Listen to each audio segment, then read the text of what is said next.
প্রথমে লাগে আর তারপর হোটেল নিয়ে শুরু হয় নানা টালবাহানা। বাংলাদেশ ফুটবল দল শিলংয়ে পৌঁছে যেন সমস্যার পাহাড়ে আটকে পড়েছে। অল ইন্ডিয়া ফুটবল ফেডারেশন বাফুফেকে যে সহায়তা করার কথা ছিল তা নাকি কোনো সহায়তাই এখন করছেন না তারা। বিপাকে বাংলাদেশ ফুটবল দল। বাংলাদেশ ও ভারত দুই প্রতিবেশীর লড়াই। এশিয়ার বাছাই পর্বে বাংলাদেশ ও ভারতের ম্যাচ হবে 25শে মার্চ শিলংয়ের জওহরলাল নেহেরু স্টেডিয়ামে।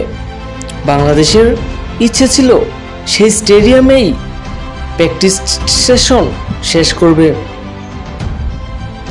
কিন্তু এখন তার সম্পূর্ণই বিপরীত হয়ে দাঁড়িয়েছে।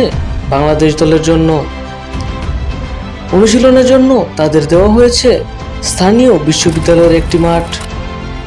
এই মাঠের না আছে কোনো স্যাটেলাইট সুবিধা, না আছে কোনো ড্রেসিং রুম, যার ফলে ফুটবলাররা চরম অস্বস্তিতে পড়েছে। এরাও মাঠ নিয়ে খুবই অসন্তোষ প্রকাশ করেছেন।